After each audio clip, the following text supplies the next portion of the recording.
Good morning మ్యాగజైన్కి స్వాగతం. ప్రముఖ దినపత్రికలో వస్తున్న వార్తలు వెనక జరుగుతున్న పరిణామాలు చూద్దాం.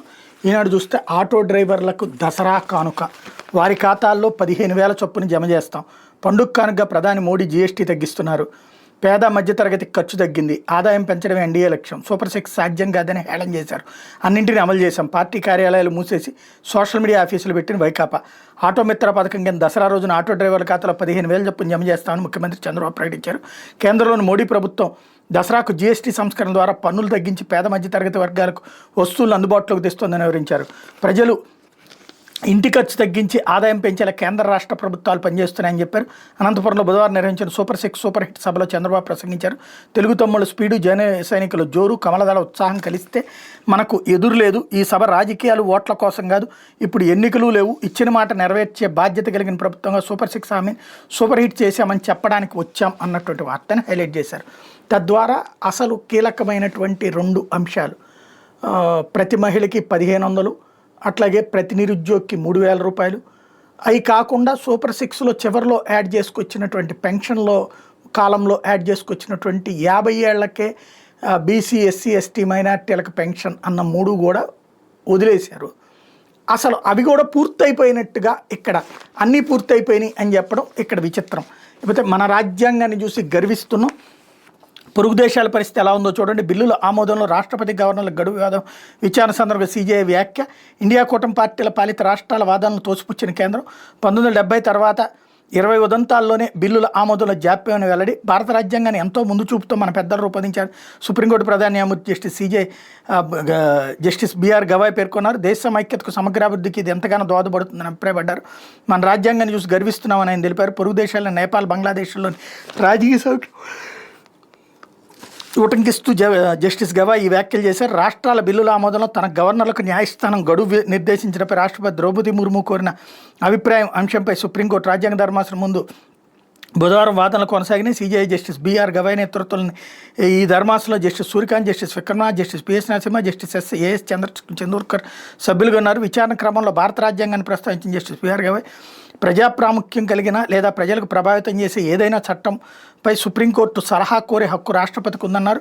పొరుగు దేశాల్లో ఏం జరుగుతుందో చూడండి, నేపాల్లో పరిస్థితిని గమనించండి అని వ్యాఖ్యానించారు. అవును, బంగ్లాదేశ్లోని రాజకీయ అస్థిరత నెలకొందంటూ జస్టిస్ విక్రమ్నాథ్ స్పందించారు అన్నటువంటి పాయింట్ని ఇక్కడ డీటెయిల్డ్గా రాసుకొచ్చారు. అందులో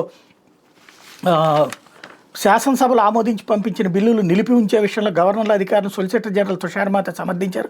దేశంలో అటువంటి కేసులు తక్కువే ఉన్నాయన్నారు. రాష్ట్ర ప్రభుత్వాలు పంపించే అన్ని బిల్లుల్లో గవర్నర్ 90% పైగా నెలలోపే సమ్మతి తెలుపుతారని చెప్పారు. 1970 నుంచి 2025 వరకు తమిళనాడుకి చెందిన 7 బిల్లులతో సహా 20 బిల్లులు మాత్రం రిజర్వ్లో ఉన్నట్టు ధర్మాసనం దృష్టికి తీసుకెళ్లారు. అయితే ఈ గణాంకాలు వెల్లడికి అనుమతించలేమని ధర్మాసనం పేర్కొంది. ఇవే తరహా గణాంకాలు ప్రతివాదులు తెలపబోగా అభ్యంతరం తెలిపిన విషయాన్ని గుర్తు చేసింది. రాజ్యాంగపరమైన అంశాలపైన దృష్టి సారిద్దామని తెలిపింది. శాసనాల నిర్మాణంలో గవర్నర్కు ఓటింగ్ అధికారం లేకపోయినప్పటికీ ఆయన సమ్మతి తెలిపితేనే బిల్లు చట్టమవుతుందని తుషార్ మెహతా పేర్కొన్నారు.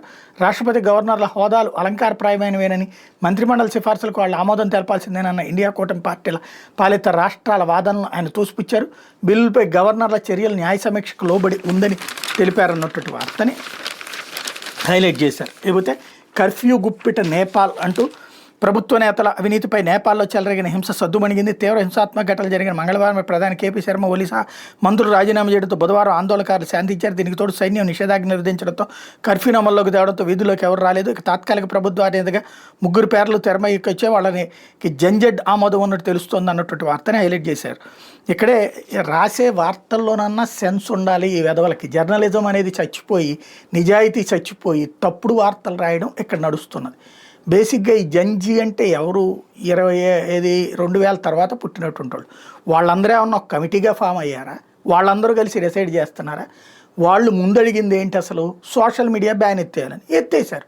మళ్ళీ అవినీతి అనే పాయింట్ ఎవరు తీసుకొచ్చుకున్నారు? ఎవడో తెచ్చుకున్నాడు. అది ఒక తెలివిగా జరుగుతున్నటువంటి ఒక కుట్రను కుట్రలాగా రాయడం కూడా చేత. కానీ నీచ జర్నలిజం ఎందుకు? వీళ్ళు రాయడం ఎందుకు? జర్నలిజం ఎందుకు? రెండోది, ఎవడో దారిని పోయే దాన వచ్చేసి ఆళ్ళను పెట్టి ప్రధాని నీళ్ళను పెట్టి అని చెప్తారు. దానికి జంజీ అనే ఒక ముద్ర వేస్తారు. బంగ్లాదేశ్లో అట్ట జరిగిందా? అవినీతి మీద నాడు చేసింది. నేపాల్లో నిజంగా అవినీతి మీదనే చేసింది. వాస్తవాల్ని వక్రీకరించి జర్నలిజంతో ప్రజల్ని మోసం చేయడం ద్వారానే ప్రపంచాన్ని నాశనం చేస్తున్నది ఇప్పుడు ఈ నీచ జర్నలిజంతో తయారవుతున్నటువంటి వ్యవస్థలు. ఇకపోతే సుంకాల యుద్ధంలో అంతా ఓడిపోయేవాళ్లే, మనతో పాటు అమెరికాకు నష్టమే, చైనాకి దగ్గరే పరిస్థితి భారత్కి లేదు, అగ్రరాజ్యం ఆంక్షలతో ఏర్పడిన ఎగుమతుల్లో రష్యాతో తీరదు, అమెరికా అధ్యక్షుడు డొనాల్డ్ ట్రంప్ మొదలుపెట్టిన సుంకాల యుద్ధంలో విజేతలు ఎవరు ఉండరని, అమెరికాతో పాటు చాలా దేశాలు నష్టపోతాయని చైనా వ్యవహారాల నిపుణుడు ఢిల్లీలోని జవహర్లాల్ నెహ్రూ యూనివర్సిటీలో centre for east Asian studies professor Srikanth Kondapalli స్పష్టం చేశారు. చైనాకు మన దేశం దగ్గరే ఎందుకు అనువైన పరిస్థితులు లేవని తెలిపారు. అమెరికా మార్కెట్కు రష్యా ప్రత్యామ్నాయం కాదని, అమెరికాకు తగ్గే మన ఎగుమతులు రష్యాతో భర్తీ చేసుకోలేమని వివరించారు. ట్రంప్ సుంకాలు షాంఘై సహకార సంఘం సమావేశంలో రష్యా, భారత్, చైనా దేశాల అధినేతలు సన్నిహితంగా వెలగడం తదితర పరిస్థితులపై భవిష్యత్తులో చోటు చేసుకోబోయే పరిణామాలపై ఈనాటికి ఆయన ప్రత్యేక ఇంటర్వ్యూ ఇచ్చారన్నట్టు వార్తని హైలైట్ చేశారు. ఇప్పుడు పిఎం3లో దక్షిణాదిలో ఏపీ టాప్. జాతీయ విద్యా విధానానికి అనుగుణంగా ప్రభుత్వ పాఠశాలను ఆధునీకరించేందుకు కేంద్రం ప్రవేశపెట్టిన ప్రధానమంత్రి స్కూల్స్ ఫర్ రైజింగ్ ఇండియా పథకం వినియోగించుకోవడంలో ఆంధ్రప్రదేశ్ ముందు వరుసలో నిలిచింది. దక్షిణాది రాష్ట్రాలు అత్యధిక పాఠశాలలు ఎంపికైన మొదటి రాష్ట్రంగా ఆంధ్రప్రదేశ్ నిలవగా జాతీయ స్థాయిలో ఉత్తరప్రదేశ్ తర్వాత మన రాష్ట్రం రెండో స్థానం నిలిచింది. ఇందులో భాగంగా ఎంపికైన ప్రభుత్వ పాఠశాలలకు కేంద్ర ప్రభుత్వం ఆర్థిక సాయం అందిస్తుంది. దేశవ్యాప్తంగా ఇప్పటివరకు 14,500 పాఠశాలను కేంద్రం ఎంపిక చేయగా ఏపీ నుంచి 982 పాఠశాలలు ఉన్నాయి. కేంద్రీయ నవోదయ విద్యాలయం మినహాయిస్తే రాష్ట్ర ప్రభుత్వ పాఠశాలలు 935 పథకానికి ఎంపికై ఉత్తరప్రదేశ్ 1725 పాఠశాలలు అత్యధికంగా ఉంటే ఆ తర్వాత మనకే నమోదైంది అన్నటువంటి వార్తని హైలైట్ చేశారు. లేకపోతే వాహన మిత్రతో 2.90 లక్షల మంది డ్రైవర్లకు లబ్ధి, ఒక్కొక్కరికి 15,000 చొప్పున 435 కోట్ల మేర ఆర్థిక సాయం. ఆటో డ్రైవర్లకు వాహన మిత్ర కింద 15,000 చొప్పున సాయం అందించినట్టు సీఎం చంద్రబాబు ప్రకటించారు. ఈ నిర్ణయంతో రాష్ట్రంలో 2.9 లక్షల మంది డ్రైవర్లకు ఆర్థిక సాయం అందబోతుంది. మొత్తంగా వాళ్ళు 435 కోట్ల మేర లబ్ధి పొందనున్నారన్నటువంటి వార్తని హైలైట్ చేశారు. ఇకపోతే ఉప ముఖ్యమంత్రి పవన్ కళ్యాణ్ చిత్రపటాల ఏర్పాటుపై నిషేధం ఎక్కడుంది? ప్రభుత్వ కార్యాలయాలు ఏర్పాటు చేసిన ముఖ్యమంత్రి పవన్ కళ్యాణ్ చిత్రపటాలు తొలగించాలని ఆదేశించాలని కోరుతూ విజయవాడకు చెందిన వైకొండరావు దాఖలు చేసిన బిల్లు హైకోర్టు కొట్టేసింది. ఉప ముఖ్యమంత్రి చిత్రపటాలు ఏర్పాటు చేయకూడదంటూ నిషేధం ఎక్కడుందో చూపాలని పిటిషనర్ ప్రశ్నించింది. ఇది రాజకీయ కారణాలతో వేసిన పిల్లని వ్యాఖ్యానించింది. సమాజానికి పనికొచ్చే మంచి అంశాలపై దృష్టి పెట్టి పిలివేయాలని పిటిషనర్కి హితవు పలికింది అన్నటువంటి వార్తని హైలైట్ చేశారు. లేకపోతే సాక్షి బలవంతపు విజయోత్సవాల మోసాలు అబద్ధాలతో కూటమి అట్ర ఫ్లాప్ సినిమాకు అంటూ చంద్రబాబుపై వైఎస్ఆర్సీపీ అధ్యక్షుడు వైఎస్ జగన్మోహన్ రెడ్డి ధ్వజం. ఎన్నికలకు ముందు సూపర్ 6, సూపర్ 7 పేరుతో ఈనాడులో ఇచ్చిన అడ్వర్టైజ్మెంట్ను ఈరోజు ఇచ్చిన అడ్వర్టైజ్మెంట్ను చూస్తే బాబు మోసం కళ్ళకు కట్టినట్టు కనిపిస్తోంది. ఆడబిడ్డ నిధి, నిరుద్యోగ భృతి, 50 ఏళ్లకే ఎస్సీ, ఎస్టీ, బీసీ మైనార్టీలకు పింఛన్ హామీలను సూపర్ 6 నుంచి లేపేశారు. 18 ఏళ్ళు నిండిన ప్రతి ఆడబిడ్డకు నెలకు 1,500 చొప్పున 2 ఏళ్లలో 36,000 చెల్లించావా? ఇది మోసం కాదా? 50 ఏళ్ళు నిండిన ఎస్సీ, ఎస్టీ, బీసీ మైనార్టీలకు నెలకు 4,000 చొప్పున 2 ఏళ్లలో 96,000 పెన్షన్ చెల్లించావా? ఇది మోసం కాదా? నిరుద్యోగులకు నెలకు 3,000 చొప్పున 2 ఏళ్లలో 72,000 చెల్లించావా? ఇది మోసం కాదా? తల్లికి వందనం మొదటి ఏడాది పూర్తిగా ఎగ్గొట్టడం మోసం కాదా? 2వ ఏడాది ఆంక్షల పేరుతో 30 లక్షల మందికి ఎగ్గొట్టి మిగతా వాళ్ళకి అరకొరగా 9,000, 10,000 ఇవ్వడం మోసం కాదా? అన్నదాత సుఖీబాబు కింద ఒక్కో రైతుకి 2 ఏళ్లలో 40,000 ఇవ్వాల్సి ఉంటాయి, కేవలం 5,000 ఇవ్వడం మోసం కాదా? ఏటా 3 గ్యాస్ సిలిండర్లను 2 ఏళ్లలో 6 సిలిండర్ ఇవ్వాల్సి ఉంటే కేవలం ఒక్కటే ఇచ్చావు, ఇది మోసం కాదా? ఎక్కడికైనా ఉచిత బస్సు అన్నావు, ఇప్పుడు 1,00,000 ఆంక్షలు పెట్టావు, ఇది మోసం కాదా? జగనిస్తున్న సంక్షేమ పథకాలను కొనసాగిస్తాను ప్రతి ఎన్నికల సభలో చెప్పే ఇప్పుడు ఆ పథకాలను రద్దు చేసావు, ఇది మోసం కాదా? నువ్వు ఇస్తానన్న సూపర్ 6, సూపర్ 7 పథకాలను ఎగ్గొట్టావు, ఇది మోసం కాదా అంటూ హైలైట్ చేశారు. అట్లాగే మేము రాగానే ప్రభుత్వ ఆధ్వర్యంలో ఆ మెడికల్ కాలేజీలు 1,00,000 కోట్ల విలువైన సంపద కలిగిన ప్రభుత్వ మెడికల్ కాలేజీలు నీ మనుషులకు శనక్కాయలు బెల్లాలకు అమ్మేస్తారా? సీఎం చంద్రబాబుపై మండిపడి వైఎస్ జగన్ ప్రైవేట్ వ్యక్తులకు అమ్మేసి ఆ టెండర్లలో ఎవరు పాల్గొనవద్దు అంటూ జగన్ ఇచ్చినటువంటి పిలుపుని ఇక్కడ హైలైట్ చేసుకొచ్చారు. ఒకవేళ ఎవరైనా చేజిక్కించుకుని మేము అధికారంలోకి రాగానే ఖచ్చితంగా రద్దు చేస్తాం. 1923 నుంచి 2019 మేము వచ్చే నాటికి రాష్ట్రంలో ఉన్న మెడికల్ కాలేజీలు 12 మాత్రమే. చంద్రబాబు తన హయాంలో ఒక్క ప్రభుత్వ మెడికల్ కాలేజీ అయినా కట్టాడా? మా హయాంలో 17 కొత్త మెడికల్ కాలేజీలు శ్రీకారం, 5 చోట్ల తరగతులు ప్రారంభం. భవిష్యత్తులో అటు విలువ 1,00,000 కోట్ల పైనే, కోట్ల మంది ప్రాణాలను కాపాడగలుగుతాయి. ఎన్నికల నాటికే మరో 2 కొత్త కాలేజీలు క్లాసులకు సిద్ధం. ఆ వెంటనే పాడేరులో అడ్మిషన్లు. పులివెందుల కాలేజీకి ఎన్ఎంసీ అనుమతులు ఇస్తే మాకు వద్దంటూ చంద్రబాబు లేక మా ప్రణాళికతో ముందుకెళ్ళుంటే 24-25లో 4, 25-26లో 7 కాలేజీలు మొదలయ్యేవి అన్నటువంటి వార్తని హైలైట్ చేశారు. అయితే ప్రభుత్వ పరిధిలో మెడికల్ కాలేజీలు కష్టం అంటూ ప్రైవేట్ వాళ్ళు అయితే జవాబుదారీతనంతో ఉంటారు. దసరాకు వాహనమిత్ర కింద ఆటో డ్రైవర్లకు 15,000, రైతులు యూరియా అనవసరంగా వాడొద్దు అనంతపురం సభలో ముఖ్యమంత్రి చంద్రబాబు.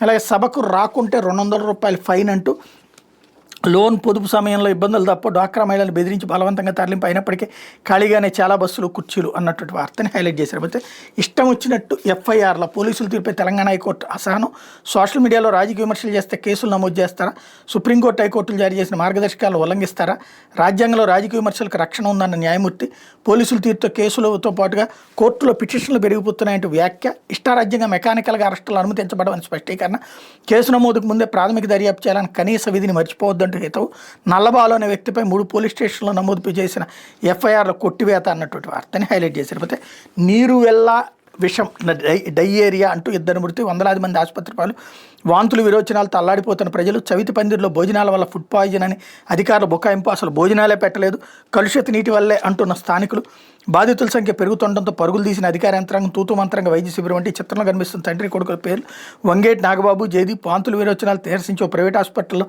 ఇలా సమస్యలు పడిపోయారు. 2 రోజుల నుంచి వీళ్ళు అస్వస్థకు గురయ్యారు. ప్రస్తుతం 2 పరిస్థితి విషంగానే ఉందని కుటుంబ సభ్యులు చెబుతున్నారు. నాగబాబు కోడల వరుస అయ్యే శ్రావణి కూడా వాంతులు విరోచనాలతో ఇదే ఆసుపత్రిలో చికిత్స పొందుతున్నట్టు చెప్తున్నారు అన్నటువంటి వార్తని హైలైట్ చేశారు. అయితే ఢిల్లీలో చిలకలూరిపేట విద్యార్థి హత్య, పల్నాడు జిల్లా చిలకలూరిపేటకు చెందిన విద్యార్థి ఢిల్లీలో దారుణ హత్యకు గురైన ఘటన కలకలం రేపింది. గ్రేటర్ నోయిడాలోని హాస్టల్లో దివ్యల దీపక్ కుమార్ అనే విద్యార్థిని అతని స్నేహితుడు దేవాంశ్ చౌహాన్ మంగళవారం రివాల్వర్తో కాల్చి చంపాడు. అనంతరం దేవాంశ్ ఆత్మహత్య యత్నించగా చికిత్స పొందుతూ బుధవారం అతడు కూడా మృతి చెందాడు. వివరాలకు వెళ్తే చిలకలూరిపేటకు చెందిన దివ్యల దీపక్ కుమార్ గ్రేటర్ నోయిడాలో ఎంబీఏ చదువుతున్నాడు. ఆగ్రాలోని భగవాన్ టాకీస్ ప్రాంతం నుంచి Devansh PG diploma in management ప్రోగ్రాంలో చేరాడు. 2 ప్రైవేట్ హాస్టల్లోని ఒకే గదిలో ఉంటున్నారు. మంగళవారం ఉదయం వాళ్ళ గది నుంచి పెద్దగా అరుపులు వినిపించగా హాస్టల్ నిర్వాహకులు లోపలికి వెళ్ళి చూశారు. 2 రక్తపు మడుగులు పడి ఉన్నారు. దీపక్ తలకు బుల్లెట్ గాయం తగలుతూ అక్కడికక్కడే మరణించాడు. దేవాంశ్ తలకు గాయం కావడంతో స్పృహ కోల్పోయాడు. అతను ఆసుపత్రి దాల్చగా చికిత్స పొందుతూ బుధవారం మరణించాడు. పోలీసులు ఘటనాస్థలం లైసెన్స్ రివాల్వర్, 4 బుల్లెట్లు, 2 కాల్చిన బుల్లెట్లు స్వాధీనం చేసుకున్నారు. దీపక్ దేవాంశ్ మధ్య గొడవ జరుగుతుందని భావిస్తున్నారు. దేవాంశ్ రివాల్వర్తో దీపక్ను కాల్చి తర్వాత తాను కూడా కాల్చుకున్నట్టు చెప్తున్నారు అన్నటువంటి వార్తని హైలైట్ చేశారు. లేకపోతే ఎంబీబీఎస్లోకి రాతకాలు అంటూ ఎంబీబీఎస్ వార్షిక పరీక్షల అక్రమాల వ్యవహారం దుమారం రేగుతోంది. చంద్రబాబు ఆధ్వర్యంలో కూటమి ప్రభుత్వం ఏర్పడిన తర్వాత ఎంబీబీఎస్ పరీక్షల అక్రమాలు జరుగుతున్నాయి. ఏడాది ఏప్రిల్లో సప్లిమెంటరీ పరీక్షలు మాస్ కాపింగ్ ఘటన మరొక ముందు అదే నెలలో నిర్వహించిన వార్షిక పరీక్షలో జరిగిన మరో అక్రమాన్ని సాక్షి వెలుగులోకి తెచ్చింది. వార్షిక పరీక్షలో చోటు చేసుకున్న అక్రమాలు ఎంబీబీఎస్ పరీక్షల అక్రమాల వైరస్ కథనం ద్వారా సాక్షి వెలుగులోకి తెచ్చింది. వ్యవహారం ప్రస్తుతం వైద్య రంగంలో తీవ్ర చర్చనీయాంశంగా మంది. మల్టిపుల్ ఛాయిస్ క్వశ్చన్స్ ఎంసీక్యూ విభాగంలో పలువురికి అన్ని సబ్జెక్టులు 20కి 19 మార్కులు రావడం, ఇలా స్కోర్ చేసిన వాళ్ళు థియరీలో బొటాబొటి మార్కులు సాధించడం, కొందరైతే 1-2 సబ్జెక్టులు తప్పడం అంటే ఆధారాలతో సహా బయటపెట్టింది. ఈ అక్రమం ఆరోగ్య విశ్వవిద్యాలయం పరీక్షల విభాగం సహాయ నిర్వాహకులతో సహాయ సహకారాలతో చోటు చేసుకున్న ఆరోపణలు వెలువెత్తుతున్నాయి.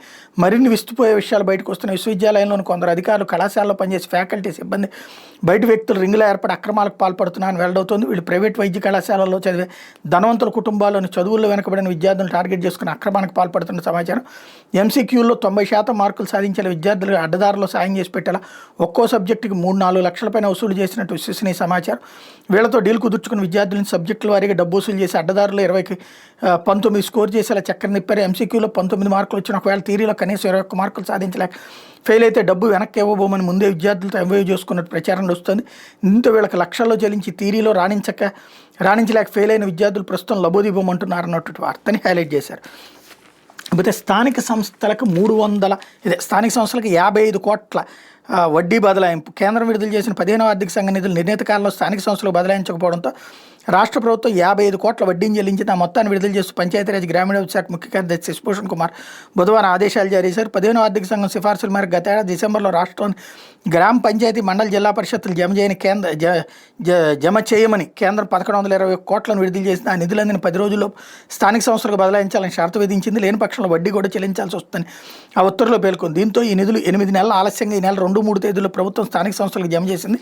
అలాగే కేంద్రం ఆదేశించినట్టుగా వడ్డీ 55 కోట్ల ఆయా స్థానిక సంస్థల ఖాతాలకు జమ చేయాలని పంచాయతీరాజ్ గ్రామీణాభివృద్ధి శాఖ ముఖ్య కార్యదర్శి శశిభూషణ్ కుమార్ ఆదేశాలు జారీ చేశారన్నటువంటి వార్తని హైలైట్ చేశారు. ఇకపోతే ఆంధ్రజ్యోతి ఏపీ సూపర్ హిట్ అంటూ తమ్ముళ్ల స్పీడు, జన సైనికుల జోరు, కమలదళం హోరు అన్నటువంటి వార్తని ఇక్కడ కూడా హైలైట్ చేశారు. అట్లాగే త్రికరణ శుద్ధితో పనిచేస్తున్నామంటూ రాష్ట్రం బాగుపడాలన్న కూటమి ఆకాంక్ష, పెట్టుబడులు రాకతో సీమ యువతకు ఉపాధి, పారిశ్రామికీకరణకు ప్రత్యేక కార్యాచరణ ప్రణాళిక, 2047 నాటికి దేశంలో ఏపీ నెంబర్ 1 చేస్తామని సూపర్ 6 సభలో డిప్యూటీ సీఎం.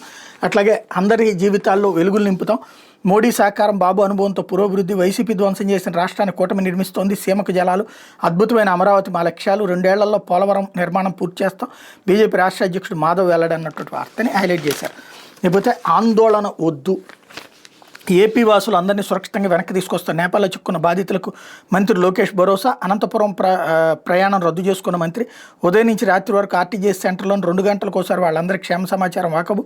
నేటి మధ్యాహ్నం నుంచి తరలింపు ప్రక్రియ ప్రారంభం అన్నటువంటి వార్తని హైలైట్ చేశారు. అట్లాగే నేపాల్ తాత్కాలిక అధినేతగా సుశీల కర్కి క్వశ్చన్ దేశవ్యాప్తంగా భద్రత సైన్యం చేతుల్లోకి ఆందోళనకారులు చర్చలకు రావాలన్న అధ్యక్షుడు రామచంద్ర పౌదేల్ పిలుపు. రాజ్యాంగం మార్చాలి, నేతల ఆస్తులను జాతీయం చేయాలి ఆందోళనకారులు. అదే సుప్రీం మాజీ చీఫ్ జస్టిస్ని ఎంపిక చేసుకున్న ఆందోళనకారులు అన్నటువంటి వార్తని హైలైట్ చేశారు. అయితే కలుషిత సెలైన్ కాటేసిందా, తురకపాలెంలో దాని ద్వారానే ప్రబలిన ఇన్ఫెక్షన్. జ్వరబాధితులకు తొలుత ఆర్ఎంపీ దగ్గరే చికిత్స, అనంతరం రోగం ముదిరి ఆసుపత్రుల పాలే మృతి. ఆర్ఎంపీ క్లినిక్లో భారీగా యాంటీబయాటిక్లు, క్లినిక్ని సీజ్ చేసిన వైద్య ఆరోగ్య శాఖ అధికారులు. ఇటీవల చెన్నైలో కలుషిత సెలైన్తో ఇదే తరహా ఇన్ఫెక్షన్లో మిస్టరీ మరణాలకు ఇదే కారణం కావచ్చని అనుమానం అన్నటువంటి వార్తని హైలైట్ చేశారు. అయితే మోడీతో మాట్లాడేందుకు ఎదురు చూస్తున్న వాణిజ్య చర్చలపై సంప్రదింపులు జరుగుతున్నాయి. ట్రూత్ సోషల్లో డొనాల్డ్ ట్రంప్ వ్యాఖ్యలు, ట్రంప్ పోస్టులపై మోడీ సానుకూల స్పందన. భారత్ అమెరికా సహజ భాగస్వాములు అన్నటువంటి మోడీ స్టేట్మెంట్ ఇక్కడ హైలైట్ చేశారు. భారీ సుంకాల వేళ అమెరికా అధ్యక్షుడు ట్రంప్ వైఖరి క్రమంగా మారుతోంది. అమెరికా భారత్ మధ్య వాణిజ్య చర్చల్లో అడ్డంకులను తొలగించడానికి తన యంత్రాంగం సంప్రదింపులు జరుపుతోందని ట్రూత్ సోషల్ ఆయన పోస్ట్ పెట్టారన్నటువంటి వార్తని హైలైట్ చేశారు. ఇకపోతే ప్రతి ఒక్కరికి వార్నింగ్ ఇస్తున్నా అంటూ మెడికల్ కాలేజీల టెండర్లో పాల్గొనొద్దు, మేము వస్తే వాటిని రద్దు చేస్తాం ఆయన అన్నది. అదైతే దాన్ని ప్రతి ఒక్కరికి వార్నింగ్ ఇస్తున్నానంటూ అందరికీ వార్నింగ్లు ఇచ్చాడన్నటువంటి కోణంలో నీచ జర్నలిజంతో డైవర్షన్ గేమ్ నడుపుతోంది జ్యోతి. ఇది దినపత్రికలో వచ్చిన వార్తలు వెనకాల చెప్తున్న పరిణామాలు.